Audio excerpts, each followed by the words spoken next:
사실 제가 남자분을 소개를 받았어요. 근데 저기서 문을 열고 그 소개팅 하시기로 한 남자분이 이렇게 들어오시는 거예요. 이제 인사하려고 딱 눈을 마주쳤는데 그 남자분이 갑자기 저를 보고 표정이 싹 굳으시는 거예요. 갑자기 제 주선자 친구한테 근데 이분 실제로 보니까 감자 닮았네? 감자상이시네? 나 감자 싫어하는데 이러는 거예요. 무슨 사람이 감자를 닮아요.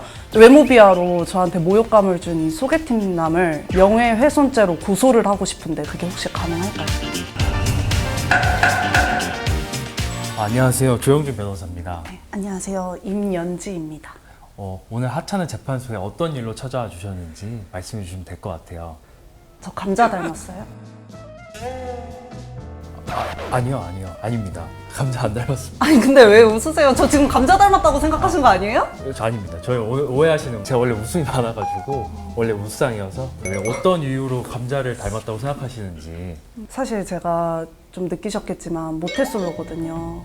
이 나이 먹도록 남자친구를 아직 못 만나봤는데 제가 주변 사람들한테 하도 야 나도 남들처럼 연애 좀 하고 살자, 남자 좀 만나보자 막 이렇게 얘기를 했더니 친구들이 이렇게 합심해서 어떤 남자분을 소개를 받았어요. 근데 지금 그 남자랑 연락하는 거 왜 이렇게 재밌어요? 막 처음으로 하니까 막 심장도 떨리고 막 설레고 막 그래서 느낌이 왔어요. 와, 나 이제 드디어 모쏠 탈출이다. 야, 나 간다, 진짜다. 이러고 있는데. 그래서 어떻게 분위기 좋게 만날 약속을 딱 잡았어요. 그 주선해준 친구랑 같이 그 만나기로 했던 술집에서 이렇게 기다리고 있었어요. 와, 나 진짜 막 갑자기 그때부터 막 손이 막 떨리고 가슴이 막 두근두근 바운스 난리가 났어요. 막 이러고 있는데 저기서 문을 열고 그 소개팅 하시기로 한 남자분이 이렇게 들어오시는 거예요. 그래서 이제 인사하려고 딱 눈을 마주쳤는데 그 남자분이 갑자기 저를 보고 표정이 싹 굳으시는 거예요. 그래서 왜 그러지? 왜 저래? 이러고 있는데 갑자기 제 주선자 친구한테 근데 이분 실제로 보니까 감자 닮았네? 감자상이시네? 나 감자 싫어하는데 이러는 거예요. 무슨 사람이 감자를 닮아요. 근데 조금 잘생기긴 했거든요. 근데 어쨌든 막 나는 이게 뭔 상황이지? 이렇게 상황 파악하고 있는데 내 주선자 친구는 막 갑자기 빵 터져서 자지러지고 난리가 났어요. 그리고 그 주변에 앉아있던 손님들도 좀 계셨는데 저 막 힐끔힐끔 쳐다보면서 막 비웃는 것 같은 그런 느낌을 받는 거예요. 너무 수치스럽고 그 상황에서 벗어나고 싶어서 자리 박차고 그대로 집으로 가버렸어요. 그렇게 제 인생 첫 소개팅이 시작과 동시에 끝이 났습니다.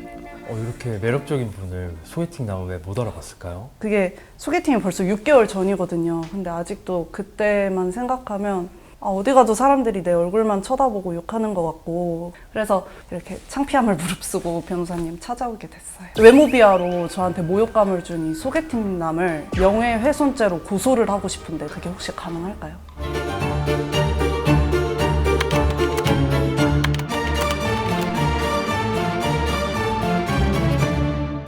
제가 이제 몇 가지 도움 드리기 위해서 몇 가지 좀 여쭤볼 건데요. 소개팅 자리에는 누가 있었나요? 저랑 주선자 친구, 소개팅 남성분 이렇게 셋이서 한 테이블에 있었고요. 또 거기가 테이블이 많지 않은 조그만 술집이어가지고 주변에 테이블 몇 개랑 손님들도 계셨어요. 의뢰인분하고 소개팅 주선자는 어떤 관계인가요? 절친한 관계인가요? 친구 사이는 맞는데 막 그렇게 절친한 사이는 아닌 것 같아요. 알겠습니다. 먼저 소개팅남을 고소하고 싶다고 하셨는데 이 부분 먼저 답변을 드릴게요.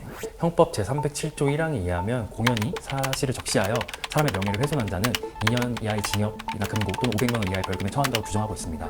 즉 명예훼손이 성립하기 위해서는 첫 번째로 공연이, 두 번째로 사실을 적시해야 합니다. 발언 상대방이 발언자나 피해자의 배우자 또는 친척 등 사적으로 친밀한 관계에 있는 경우에는 비밀의 보장성이 높다고 인정돼서 공연성이 인정되기는 어려우나 이러한 사실이 전파될 가능성이 있다고 인정된 특별한 사정이 있는 경우에는 공연성이 인정됩니다. 그러면 저 같은 경우는 이 상황에서 이 소개팅남을 명예훼손죄로 고소가 가능한가요? 불가능한가요? 의뢰인분과 소개팅 상대방 두 분만 계셨다면 전파 가능성이 있다는 것을 보기 어려워서 명예훼손으로 고소가 불가능할 수도 있는데 사실 이 사안에서는 의뢰인과 소개팅 상대방 그리고 주선자가 있었기 때문에 대법원 판시에 따르면 전파 가능성이 인정될 가능성이 높아서 명예훼손죄로 고소할 수 있습니다. 진짜요? 저 그것 때문에 너무 스트레스 받아가지고 다행이네요. 그러면 제가 만약에 그 소개팅남을 명예훼손죄로 고소를 했다 했을 때 제가 받을 수 있는 피해 보상 같은 게 있을까요?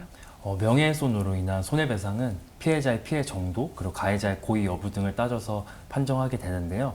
이 경우에는 수백만 원에서 수천만 원 정도를 받을 수 있을 것 같은데 그 형태는 위자료 형태로 지급이 될 거고요. 다만 직접적인 금액 같은 경우에는 법원의 판단을 받아봐야 알 수 있습니다. 아, 가봐야 알 수 있는 네, 거구나. 맞습니다. 그러면 제가 자리에 있던 주선자 친구 있잖아요. 그 친구가 좀 제 주변 사람들한테 그때 있었던 일을 소문을 냈다. 그러면 그 상황에서 제가 그 친구도 고소가 가능할까요? 소개팅 자리에 있던 그 주선자가 소개팅에서 있던 그 사실들을 전파할 경우에는 공연성 또한 인정될 수 있어서 명예훼손이나 모욕죄로 고소할 수 있습니다. 그러면 제가 소문이 나고 이런 상황을 너무너무 피하고 싶어서 이 친구가 말하고 다닐 수 있는 거를 막을 수 있는 법적인 조치라던가 절차 같은 게 혹시 있을까요? 제가 의뢰인분 얘기를 들으면서 한 3가지 정도를 생각해 봤는데요. 첫 번째는 소개팅 관련 소문 유포 금지 가처분 신청을 할 수 있고, 두 번째는 아까 말씀드린 것처럼 명예훼손으로 고소가 가능하고, 그 고소와 더불어서 세 번째로 손해배상 청구가 가능합니다.